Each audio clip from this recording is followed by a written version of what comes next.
வாழ்க வளமுடன். ஓம் நமச்சிவாய. அனைத்து தமிழ் உள்ளங்களுக்கும் வணக்கம். நிகழும் ஸ்ரீ மங்களகரமான குரோதி ஆண்டு ஏப்ரல் மாதம் 14ஆம் தேதி ஞாயிற்றுக்கிழமை அன்று சஷ்டி திதியில் திருவாதிரை நட்சத்திரத்தில் அதிகண்டம் நாமயோகத்தில் தைதுளம் கரணத்தினில் மிதுன ராசியில் சித்தயோகம் கூடிய நன்னாளில் இந்த மகத்தான சித்திரை தமிழ் வருட புத்தாண்டு பிறக்கிறது. சித்திரை மாத கிரக நிலைகளை பார்க்கும்போது மேச ராசியில் குருவுடன் சூரிய பகவான் உள்ளார். கன்னி ராசியில் கேது பகவானும், மீன ராசியில் புதன், சுக்கிரன், ராகு பகவான் உள்ளனர். கும்ப ராசியில் சனி பகவானும் செவ்வாய் பகவானும் உள்ளனர். இந்த ஆண்டு சித்திரை மாதத்திலேயே குரு பகவான் 12 ஆண்டுகளுக்கு பிறகு ரிஷபராசிக்கு இடப்பெயர்ச்சி ஆகிறார். 30 ஆண்டுகளுக்கு பிறகு சனி பகவான் மீனராசி சென்று ராகுவுடன் இணைய போகிறார். பிறக்க போகும் குரோதி தமிழ் புத்தாண்டில் 2 கிரக உச்சத்தையும் ஒரு நீசபங்க ராஜயோக கிரகத்தையும் தன்னுடைய கோச்சாரமாக கொண்டுள்ளது. சூரியன் குரு இணைவு மிகுந்த நன்மை தரும். ஆனால் ராகு, உச்ச சுக்கிரன், புதன் சேர்க்கை கொஞ்சம் திகிலாக உள்ளது. அதேபோல் சனி செவ்வாய் சேர்க்கையும் நன்மை தருவதாக இல்லை. எனவே இந்த வருடம் நன்மை எவ்வளவு அதிகம் உள்ளதோ அதே அளவு கெடுதலும் உள்ளது. எனவே அவரவர் குடும்ப பெண்களையும், இளைஞர்களையும், குழந்தைகளையும் நீங்கள்தான் பத்திரமாக பார்த்து கொள்ள வேண்டும். இதில் ஒன்றை சொல்லியே ஆக வேண்டும். நினைப்பதை நல்ல செயலாக நினையுங்கள். ஏனெனில் கொஞ்சம் கோக்குமாக்கு யோசனை எட்டி பார்க்கும். வேறென்ன, ஒரு துணையை செட்டப் பண்ணலாமா என்று ரொம்ப நாளாக மனதில் ஓடிக்கொண்டே இருக்கும். இந்த மாதிரி விளங்காத யோசனைகள் எல்லாம் வேண்டாம். செல்வம் செல்வாக்கு பெருக, நல்ல நட்பு கிடைக்க, முயற்சிகளில் முன்னேற்றம், வாழ்வின் அபிவிருத்தி என இவை சார்ந்து சிந்தனை செய்யுங்கள். இந்த வருடம் அத்தனையும் நடக்கும். நல்லன எல்லாம் கைகூடி வரும். மீனராசி அன்பர்களே, இந்த ஆண்டு குரு பகவான் 3ஆம் வீடான தைரிய ஸ்தானத்தில் ஆண்டு முழுவதும் பயணம் செய்ய போகிறார். குரோதி ஆண்டின் குருவின் பார்வை உங்கள் ராசிக்கு 7, 9, 11ஆம் வீடுகளின் மீது விழுகிறது. 3ஆம் பாவமான தைரியம், சகோதரம், வீரம் எனப்படும் 3ஆம் வீட்டில் பயணம் செய்யும் குருவினால் உங்களின் தைரியம், தன்னம்பிக்கை அதிகரிக்கும். பாக்கிய ஸ்தானத்தை குரு பார்த்தால் சகல பாக்கியமும் சேரும். குருவின் பார்வைப்படும் 7, 9, 11 பாவங்களால் யோகத்தை அனுபவிக்கப் போகிறீர்கள். திருமணம் தாமதமாகி நிற்பவர்களுக்கு இனிதே திருமணம் நடக்கும். வேலை கிடைப்பதில் பிரச்சனை உள்ளவர்களுக்கு நல்ல வேலை கிடைக்கும். 9ஆம் வீடான பாக்கியஸ்தானத்தை குரு பார்க்க போவதால் நீண்ட நாட்களாக நீங்கள் ஆவலுடன் எதிர்பார்த்த பதவி, பட்டங்கள், பூர்வீக சொத்துக்கள் பரிமாற்றம், புது முயற்சிகள் எல்லாம் கைகூடி வரும். லாபஸ்தானத்தை ராசிநாதன் குரு பார்க்க போவதால் பொருளாதார நிலை திருப்தி தரும். செய்யும் தொழில் வளர்ச்சி அடையும். நோய் நொடி தொந்தரவுகள் நீங்கும். ஆரோக்கியம் அதிகரிக்கும். மாற்று மருந்தால் நோய் நீங்கும். குடும்பத்தில் அமைதி நிலவும். மகிழ்ச்சியும் நிம்மதியும் நிறைந்த ஆண்டாக குரோதி ஆண்டு அமைந்துள்ளது. குரோதி ஆண்டு முழுவதும் சனி பகவான் உங்கள் ராசிக்கு விரயஸ்தானத்தில் இருக்கிறார். 7.5 சனி காலமாக இருந்தாலும் வேலை இல்லாமல் இருப்பவர்களுக்கு வேலை கிடைக்க வாய்ப்பு அமையும். படித்து முடித்துவிட்டு காத்திருக்கும் மாணவர்களுக்கு விரும்பிய இடத்தில் வேலை கிடைக்கும். இடம், வீடு, வண்டி, வாகனங்கள் வாங்க வாய்ப்புகள் தானாக தேடி வரும். கடனாக கொடுத்துள்ள பணம், பொருட்கள் தவணை முறையில் வீடு வந்து சேரும். விசா, பாஸ்போர்ட் போன்ற விஷயங்கள் சாதகமாக அமையும். வேலை விஷயமாக வெளியூர் மற்றும் வெளிநாடு செல்ல சந்தர்ப்பங்கள் தேடி வரும். விரய சனி காலம் என்பதால் திடீர் செலவுகள் அதிகரிக்கும். பணத்தினை முதலீடுகளாக சேகரித்து வைப்பது நல்லது. குரோதி ஆண்டு முழுவதும் ஜென்ம ராசியில் ராகு பகவான் பயணம் செய்வார். ஜென்ம ராகு களத்திரஸ்தான கேது உங்களுக்கு யோகங்களை தரப்போகிறார். களத்திரஸ்தானத்தில் உள்ள கேதுவை குரு பகவான் பார்வையிடுவதால் கோடீஸ்வர யோகம் தேடி வரப்போகிறது. பொன் பொருள் சேர்க்கை உண்டாகும். கணவன் மனைவி இடையே கருத்து வேறுபாடு ஏற்பட்டு நீங்கும்.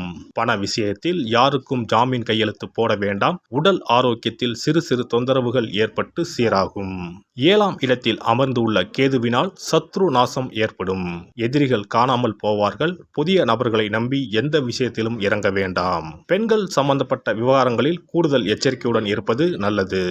குரு பகவானை பார்வையிட போகும் கேது ஆன்மீக பயணத்தை ஏற்படுத்துவார். தொழில் வியாபாரத்தில் லாபம் அதிகரிக்கும். வேலை செய்யும் இடத்தில் மதிப்பு மரியாதையும் கிடைக்கும். குரோதி ஆண்டில் மீன ராசியில் பிறந்தவர்களுக்கு கோடீஸ்வர யோகம் தேடி வரப்போகிறது. சனி செவ்வாய் சேர்க்கைக்கு ஞாயிற்றுக்கிழமை அன்று தங்கரளி பூமாலை, ஆரஞ்சு பழம் இவற்றோடு அகல் விளக்கில் மஞ்சள் துணியில் 21 மிளகை மூட்டை கட்டி நெய் ஊற்றி மஞ்சள் திரி போட்டு பைரவருக்கு தீபம் ஏற்றி வழிபடவும். சிறப்பு பரிகாரம். செவ்வாய் தோஷம் நீங்க செய்ய வேண்டிய பரிகாரங்கள் என்னென்ன, வழிபட வேண்டிய தெய்வம் யார் என்பதனை பற்றி காண்போம். நவ கிரகங்களில் சூரியனுக்கு அடுத்தபடியாக செயல் ஆற்றல் உள்ள கிரகம் செவ்வாய். ஆளுமை திறன், ஆற்றல், வீரம், அதிகாரம் செய்தல், வளைந்து கொடுக்காத தன்மை, தர்மம், நீதி, நேர்மை, நியாயம் போன்ற அம்சங்கள் கொண்ட கிரகம் செவ்வாய். செவ்வாய் பலமாக இருந்து நல்ல ஆதிபத்தியம் பெற்று அவரது தசை நடக்குமானால் சகோதர சகோதரிகள் மூலம் பெரும் அனுகூலம் ஏற்படும். பெரிய பதவிகளில் உள்ளவர்கள், தொழில் அதிபர்களின் தொடர்பு கிடைத்து அதன் மூலம் முன்னேற்றம் உண்டாகும். பலமற்ற ஆதிபத்தியம் பெற்று தசை நடக்குமானால் கீழே விழுவதும் அடிபடவும் நேரிடும். வாகன விபத்துக்களை சந்திக்க நேரிடும். இரத்த காயங்கள், வெட்டுக்காயங்கள், இரத்த சம்பந்தமான நோய், சித்தப்பிரமை, தலையில் அடிபடுதல் போன்றவற்றை ஏற்படுத்துவார் செவ்வாய் பகவான். வீண் வழக்குகள், சண்டை சச்சரவுகள், மறைமுக நேர்முக எதிரிகள், பொருள் களவு போகுதல், செய்தொழில் வியாபாரத்தில் திடீரென்று பெருத்த நஷ்டம், அரசாங்க கெடுபிடி, பதவி இறக்கம், மறைந்து வாழும் சூழ்நிலை என்று பலவகை இன்னல்களை உருவாக்குவார். செவ்வாய் முதலான தோஷங்கள் அனைத்தும் நீங்க அவரின் அருளை முழுவதும் பெற செவ்வாய்க்குரிய அதிதேவதையான முருகனை வழிபடுவதும், கோதுமை ரொட்டி, வெள்ளை எள் கலந்த இனிப்பு பலகாரங்கள், துவரை போன்றவற்றை ஏழைகளுக்கு தானம் கொடுப்பதும் நல்லது. செவ்வாய் கிழமைகளில் விரதம் இருந்து செவ்வாய் பகவானுக்கு விளக்கேற்றுவது, சஷ்டி விரதம், கிருத்திகை விரதம் மேற்கொள்வது, தினமும் கந்த சஷ்டி கவசம் படிப்பது நல்லது.